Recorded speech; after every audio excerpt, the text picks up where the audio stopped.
Hey guys, Murtaza at Heartbeat, and what we're going over today is just how you can use audio channels within Heartbeat. And so audio channels are actually one of my favorite pieces over here. So what audio channels allow you to do is you can one-click jump in, and then in the bottom left down here, you'll actually see the full control panel for the voice channel that we've set up. So in here, anybody else can jump into this voice room, and I'll immediately start hearing them. They'll get asked to turn on their mic, and they can start talking, and we can just have a conversation just through one click. We've also got video baked into here. So on the bottom left, if I hit start video, you're going to see my video pop in the top right. Say we've got 3 or 4 people on here, and you want to see everybody at the same time. I can expand this, and now everybody's video is going to pop up over here. So it's really easy for me to see all the other folks that are in my video call. This window right here is just going to switch to whoever the active speaker is. So as soon as somebody starts speaking, their face will take over. And you can actually still navigate the rest of Heartbeat even when you have this audio channel active. So my video will still pop up over here, and it's just going to pop up on top of all of the other stuff. Now, say I'm going through Heartbeat and I realize this video is actually covering something. There's a little caret right here that I can click, and now this video hides. And so this create event button that was missing, I can now go ahead and click this over here. So easy things like that just to be able to navigate around pretty easily. We've also got a share screen functionality. So say I want to share one of my screens, I can pick that over here as well, and then Heartbeat will allow me to share my screen and cast to everybody else. So I'm going to go ahead and start sharing screen 1. And now you can see that on the bottom left, it'll say you are sharing your screen. Click here to stop. You can either click this or you can click the share screen functionality. For everybody else that's in the voice room, they're going to see a little blurb right here at the bottom that says Murtaza is sharing their screen. Click here to view.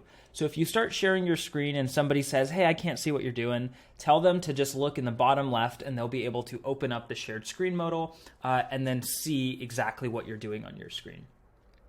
Last couple things here is we've also got settings. So say, I want to change my audio input, and instead I want to use a specific microphone. I can click that over here, hit apply, and it's automatically going to go ahead and update all of my settings for me. If you're using a different video camera, if you're using something new, you can pretty easily set that up, and then Heartbeat will reflect those changes. So I'm going to go ahead and leave this voice channel, and all I have to do is hit this little X button right here. There's also some really cool things that you can do with voice channels as you're creating them. So say I decide to create a new channel. I want to make it a voice channel over here. I could make it private if I wanted to, and that's going to create a little private lock on the channel. So let's call this private voice. And then I can even set an attendee limit, and I can say, hey, at most, I only want 10 people to be in this room. And then that way it'll ensure that nobody else can join that room past that 10-person limit. So this is really great if you want to have smaller, intimate conversations. I can click create over here. And now you'll see that the normal water cooler just has a little speaker icon. The private voice channel has a little lock on top of that speaker icon. So just a really easy visual way to understand that, okay, this is only for a couple specific groups of people. I made this a private channel. Right now, only I'm invited. But say I want to invite both my administrators and my moderators into this too, I can hit submit, and now they automatically will have access to it, and they'll instantly see that pop up on their screen.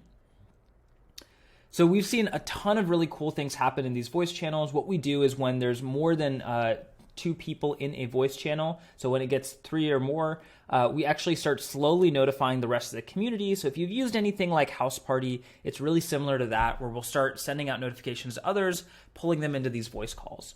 And so it's really common that we'll see somebody start up a voice channel, start a quick conversation there, and then over the course of maybe 15 minutes or half an hour, you'll start to see more and more people jump in to very quickly it grows to 5, 10, 15 people. And we've even had people run entire workshops in these voice channels. We had somebody run a whole workshop on Figma. We had somebody just do a whole workshop. It wasn't really a workshop, but they basically just showed everybody the food that they were cooking, and they were cooking pasta on camera and just talking to the community through it. So we've seen a ton of really fun stuff happen, and it's all serendipitous, fast, and easy to join in through one click.